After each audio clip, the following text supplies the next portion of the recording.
Welcome to சம்பவம் செய்கிறோம் friends. இன்றைக்கி பார்த்திங்கன்னா எலெக்ஷனுக்கு சில சம்பவம்லாம் நடந்தது. அதை தான் நம்ம வீடியோவை பார்க்க போகிறோம். பாருங்கள், மக்களுடைய சில கருத்துக்களும் சில ஃபன்னும் இருக்குது. சார் சார் எலெக்ஷன் எப்படி சார் கொடுக்கூடாது? என்ன சார் இது மிசா மாதிரி இருக்கு? என் பேர் என்ன? சாமி. திருப்பி போடு. மிசா இங்கே பார்த்தீங்கன்னா அங்கே தெரியும், கார்லாம் கிட்டவே பூத்து கிட்டவே போகுது. ஏன்னா வயசானவங்களுக்கு நிறைய பேர் முடியாதவங்க, வயசானவங்க, ஏபிள்ஸ் பர்சன்ஸ் இவங்கெல்லாம் கிட்ட போய் ஓட்டு போடுறதுக்காக அந்த மாதிரி ஆப்ஷன் இருக்குது. கார்லாம் கிட்டவே அலோவ் பண்ணுறாங்க. பரவாயில்ல, நல்ல விஷயம். எலெக்ஷன் தேர்தல் ஆணையம் சிறப்பாகவே செயல்படுறாங்க. ஓட்டு போட்டிங்களாண்ணா? எப்படி எனக்கு உள்ளலாம் நார்மலாக இருக்கா? நான் ரொம்ப கூட்டம் நார்மலாக தான் இருக்கு. கூட்டம் இல்லையா? எப்படி ஓட்டு போடுறதா எப்படி இருக்குது? எத்தனை வருஷம் ஓட்டு போடுறீங்க? நான் 12 வருஷமாக போடுறேன். 2 வருஷமாக போடுறீங்க. எப்படி இந்த வருஷம் நீங்கள் போட்டு வந்துடுவாங்களா? வரணும், நல்லா ஆட்சி அமையணும். அதான் பாதுகாப்பு. நீங்கள் போட்டிங்களாமா? இது நாட்டுக்கு நல்லா இருக்கணும், அதுதான் நம்ம. கண்டிப்பாக. ஆமாம், நம்மளோட கடமையை நம்ம செஞ்சிடணும். ஆமாம், நமக்கு உரிமையாச்சு. நம்மளோட கடமை நம்ம உரிமைன்ற மாதிரி. கையில் விற்கிற மைய வாங்கி கலைஞர் ஐயா கையில் இருக்கிற பேனாவில் ஊற்றினா கடவுள்கிட்ட வேண்டிக்கிட்டு போட்டிருக்கு. நல்லபடியாட்டு உலகம் எது நல்லபடியாக இருக்குமோ அந்த ஆட்சி வரணும். கண்டிப்பாக. ஆமாம், எல்லாருமே அதுக்கு ஒத்துழைங்க. நான் யூடியூப்ல இருந்து ஓட்டு போட்டீங்களா? எப்படி இருக்கு உள்ளலாம்? நார்மலாக தான். நார்மலாக தான். நம்மளோட ஓட்டு எத்தனாவது வாட்டி ஓட்டு போடுறீங்க? First time. எப்படி இருக்கு எக்ஸ்பீரியன்ஸ் எல்லாம்? நல்லா தான். ஓகே, குட் தான். ரொம்ப ப்ராக்ரஸ்லாம் இல்லைல்ல? நம்ம நார்மல் ஸ்மூத்தாக தான் போகும். ஃபர்ஸ்ட் டைம் போடுறீங்க. சரி, ஃபர்ஸ்ட் டைம் போடுறது எப்படி இருக்கு? இந்த மாதிரி போட்டவங்க வந்துருவாங்க, அந்த மாதிரி எல்லாம் என்ன இருக்கா? எனக்கு அந்த மாதிரி எந்த பெரிய இது எக்ஸ்பெக்டேஷன்ஸ்லாம் இல்லை. நான் மட்டுமல்ல, நீங்கள் ஒவ்வொருவரும் ஐ டோன்ட் கேர் என்று சொல்லி நகர வேண்டும். பட் யாருக்கு போடணுமோ அவங்களுக்கு போட்டாச்சு. அவ்வளோதான். அந்த இதில் எக்ஸ்பெக்டேஷன்ஸ் டாஸ்க் கம்ப்ளீட் பண்ணிட்டீங்க. அவ்வளோதான். ஓகே. உங்களுக்கு யார் கூட உங்க ஃப்ரெண்டா? என் தம்பியா? அவருக்கு ஓட்டு. அவர் ஃபர்ஸ்ட் டைம் போறாரு. அவர் ஃபர்ஸ்ட் டைம் தான் போறாரு. சூப்பர். Okay, thank you. ஓட்டு போட்டதை காமிச்சுங்க. ஒரு வீரர் புரட்சி.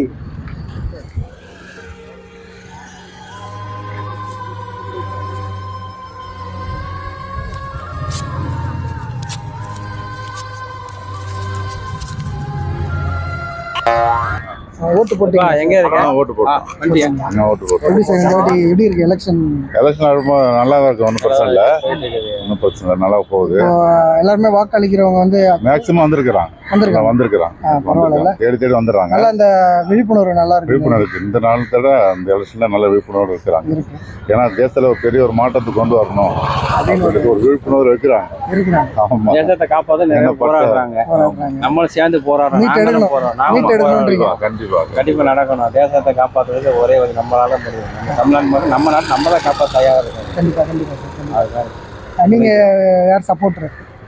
அங்க காங்கிரஸ் தான். காங்கிரஸ்ங்களா? நல்லது. ராகுல் காந்தி பிரதமர் வரணும்.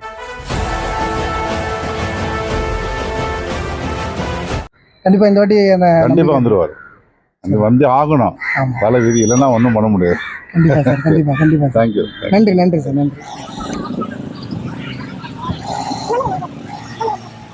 சார். ஓட்டு போட்டீங்களா? ஓட்டு போட்டேன். Super sir. 44 வயசுல முதல் தடவையா ஓட்டு போட்டிருக்கிறேன். I am Padmanabhan. Point to point பத்மநாபன்னா எல்லாருக்கும் தெரியும். இந்த தடவை தான் அட்ராக்ட் ஆகி கண்டிப்பா ஓட்டு போடணும்னு சொல்லி ஓட்டர் ஐடி அப்ளை பண்ணி இந்த 44 வயசுல ஐ ஃபீல் தட் இப்போ ஒரு கரெக்டான தலைவர் கிடைச்சிருக்காரு. அதனால நம்ம ஓட்டு போடணும்ட்டு இதான் ஃபர்ஸ்ட் டைமா நான் எடுத்து போட்டிருக்கிறேன். சரி, அதுக்கே அதாவது நான் அந்த மேட்டரை கேட்க மாட்டேன். ஆனால் உங்களுக்கு யாரோட சப்போர்ட் இருக்கீங்க? என்னோட மதத்தையும் என்னோட ரிலிஜியத்தையும் யார் புண்படுத்தாம இருக்காங்களோ அவரோட சப்போர்ட்டர். இவன் போய் இப்படி சொல்றான்னா சாதி கலவரம் உண்டாயிருமா?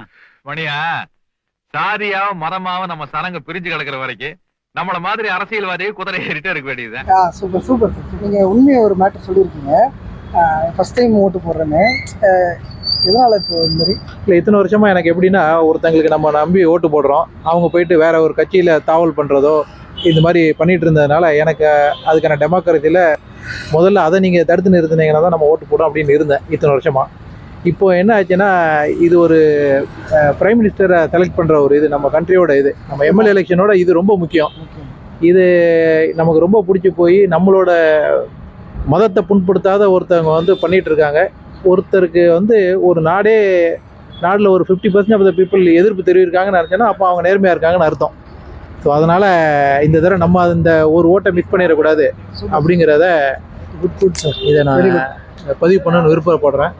இன்னொன்று என்னென்னா, நார்மலாக இந்த மாதிரி விஷயத்தில் நமக்கு பிடிச்சிருக்கு பிடிக்கலங்கிறத விட இப்போ நார்மலாக ஒரு விஷயம் சொல்லுவாங்க. சமீபத்தில் இப்போ ஒரு இதை கேள்விப்பட்டேன். எப்படின்னா, ஒரு கதை வந்து ஒரு இடத்துல எப்போதுமே உப்புமா செஞ்சுட்டே இருக்கிறாங்க. அப்போ வந்து எல்லோரும் சேர்ந்து என்ன பண்ணுறாங்க, உப்புமாவாக போட்டுட்ருக்காங்க. நம்ம என்ன பண்ணலாம், ஒரு சாய்ஸ் கொடுத்துட்டு நம்ம உப்புமாவை மாற்றணும் அப்படின்னு சொல்கிறாங்க. அப்போ என்ன ஆச்சுன்னா, சாய்ஸ் கொடுத்த பிறகு பூரி, இட்லி, பொங்கல் அப்படின்னு எல்லாம் 10 சாய்ஸ் கொடுத்தாங்க. 10 சாய்ஸ் கொடுத்தது 30 பேர் என்ன பண்ணாங்க, உப்புமாவே பிடிச்சிருக்குன்னு இருக்காங்க. மற்ற எல்லாம் 10 பேர் பூரி, 10 பேர் இட்லி அப்படின்னு சொன்னதுனால திருப்பி என்ன ஆச்சு, 30 பேர் மெஜாரிட்டி என்னால திருப்பி உப்புமாவே வந்துருச்சான். அதனால் நீங்கள் எதுவோ நீங்கள் அதான் வருது. ஸோ நீங்கள் விருப்பப்பட்டாலும் படாட்டியும் உப்புமா தான் திருப்பி வரும். நீ சொன்ன வாக்கியத்தை தஞ்சாவூர் கோயில் கல்வெட்டுல வெட்டி வச்சிட்டு பக்கத்திலேயே நீ உட்கார்ந்துக்க. உனக்கு பின்னால வர்ற சந்ததிகள் அதை பார்த்து படிச்சு தெளிவா நடந்துக்குவாங்க. சரி, ஓட் போட்டீங்களா? இல்லை, போதும்.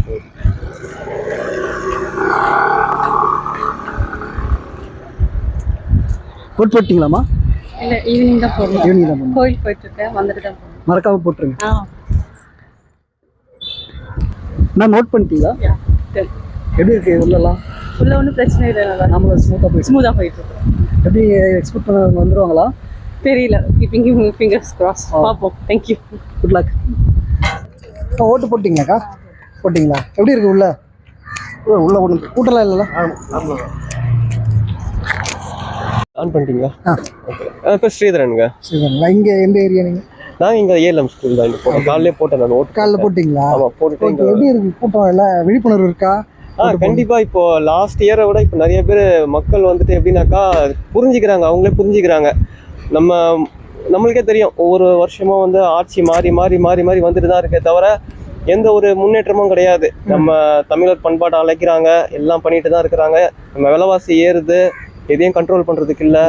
ஆமாம், ஹெவியாக விலைவாசி ஏறிட்டே தான் போகுது. பெட்ரோல் இது எல்லாமே ஏறிட்டு தான் போகுது. அதனால மக்கள் வந்து இப்போ ஒரு புது புரட்சியை தேடி தான் போயிட்டு இருக்காங்கன்னு சொல்ல வரலாம். நம்ம இப்போ என்னன்னாக்கா, இப்போ நம்ம புதுசாக ஒரு வாய்ப்பு கொடுத்து பார்ப்போம். ஏன்னா எத்தனையோ பேருக்கு நம்ம வாய்ப்பு கொடுத்து பார்த்தோம், இது வரைக்கும் நம்ம எந்த ஒரு பலனையும் கண்டது கிடையாது. அதனால இப்போ நம்ம புதுசாக இப்போ நம்ம சீமான்னு சொல்லிட்டு வந்திருக்காங்க. அவங்க தமிழ் உணர்வோட அவங்களோட கொள்கை எல்லாமே வந்து ரொம்ப நல்லா இருக்கு. ஆமாம், நான் சீமானுக்கு தான் போட்டிருக்கேன். சீமான் அவர் வந்து இப்போ சேஞ்ச் பண்ணுவாருன்ற அந்த நம்பிக்கை கண்டிப்பாக நம்பிக்கை இருக்கு. எதனால அப்படி சொல்ல வரேனாக்கா, அவர் கட்சி ஆரம்பிச்ச நாள்ல இருந்து இன்னைக்கு வரைக்கும் வந்து எதுக்குமே ஒரு கூட்டணி போனது கிடையாது. அவர் கூட்டணி போனது கிடையாது, தனித்துவம். ஏன் அப்படின்னாக்கா, அவரோட கொள்கை இருக்கு. ஏன்னா இப்போ ஒரு எத்தனையோ ஏதோ ஒரு பார்ட்டி கூட ஒரு கூட்டணி வச்சிருந்தா கூட, அவர் ஒரு பணம் சம்பாதிக்கிற நோக்கத்தோட வந்திருந்தாருன்னா, ஏதோ ஒரு கூட்டணியோட வந்திருந்தாருன்னா அவர் இன்னைக்கு நினைச்சதை சம்பாதிச்சுட்டு போயிருக்கலாம். ஆனால் ஒரு கூட்டணி இல்லை, மக்களுக்காக ஏதோ பாடுபடணும்னு சொல்லிட்டு கண்டிப்பா அந்த மக்களுக்காக தான் செய்யணும்னு சொல்லி போயிட்டு இருக்கிறார். அதுக்காக தான் கண்டிப்பா நான் போட்டிருக்கேன். அவர் கண்டிப்பா செய்வார். ஒன்றும் இல்லை, இப்போ நம்ம ஃபர்ஸ்ட் ஒரு எலெக்ஷன்ல பார்த்தீங்கன்னா ஒரு 3.6 விழுக்காடு வாங்கினாரு. அதுக்கப்புறம் நம்ம 7க்கு அப்படியே பார்த்தீங்கன்னா டபுளோட அதிகமாகுது. இப்போ நெக்ஸ்ட் பார்த்தீங்கன்னா, ஆமா, நெக்ஸ்ட் பார்த்தீங்கன்னாக்கா ஒரு எப்படி சொல்றது, கண்டிப்பா அதோட ஒரு 20% மேலே வருவார். ஆனால் கண்டிப்பா சொல்றேன், அந்த 26 இருக்குல்ல, 2026 அவர் தான் கண்டிப்பா வருவார். இப்போ கூட்டணி கட்சி வந்து எந்த அளவுக்கு இருக்கும் அவங்க, அதாவது அவங்களுடைய இது இல்லை. ஆமா, தனியா நின்னா கூட வந்து கூட்டணியில இருக்கிறவங்க எல்லாம் பாதிக்கப்படுவாங்க. பலன் இல்லை, அந்த அளவுக்கு கூட்டணியோட பலன் இல்லைன்றீங்க. ஆமா, கூட்டணியை சேர்ந்தா கூட யாரும் போட மாட்டாங்க. இப்போ எதுக்கு கூட்டணி போறோம்? இப்போ நம்ம எப்படி சொல்றது, புதுசா ஆல்ரெடி புதுசா ஒரு கட்சி ஆரம்பிக்கிறோம். எதுக்கு ஆரம்பிக்கிறோம்? இவங்க சரியில்லைன்னு சொல்லிட்டு நம்ம ஒரு இது பண்ணணும்னு சொல்லிட்டு தான் கூட்டணி ஆரம்பிக்கிறோம். புதுசா ஒரு தனி கட்சி ஆரம்பிக்கிறோம். நம்ம மறுபடியும் தனி கட்சி ஆரம்பிச்சு யாரு சரியில்லையோ சொல்லி அவங்க கூட போய் நம்ம கூட்டணி செஞ்சா அதுக்கு ஒரு இல்லை, அவமே இல்லையே, யூஸ்லெஸ் தான். அதனால கண்டிப்பா புரியுதுங்களா உங்களுக்கு கான்செப்ட்? அதனாலதான் கண்டிப்பா வந்து வருவாங்கன்னு நம்பிக்கை இருக்கு. பாப்போம். இப்போ உங்க கூட இருக்க ஃப்ரெண்ட்ஸ் எல்லாருமே ஓட்டு போட்டாங்களா? கண்டிப்பா. என்னோட வாட்ஸ்அப் ஸ்டேட்டஸ்ல பாத்தீங்கன்னாக்கா ஒரு வாரமா வந்து ஃபுல்லா சீமான பத்தி ஸ்டேட்டஸ் வச்சிட்டு இருக்கேன். ஃபாலோ பண்றீங்க? ஆமா, கண்டிப்பா வச்சிருக்கேன். நிறைய பேர் பாக்குறாங்க. என்னோட கான்டாக்ட்ல பாத்தீங்கன்னா ஒரு 600 இது இருக்கு. 600 இது இருக்கு.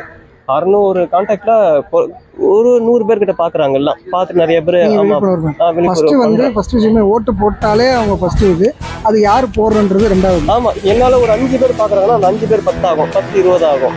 அத மாதிரி வந்து நிறைய போயிட்டே இருக்கு. கண்டிப்பா பண்ணுவாங்க. அவர் சீமான் வச்சிருக்கிறார். ரொம்ப நன்றி. நீங்களும் போடுங்க. கண்டிப்பா ரொம்ப நன்றி. தேங்க்யூ.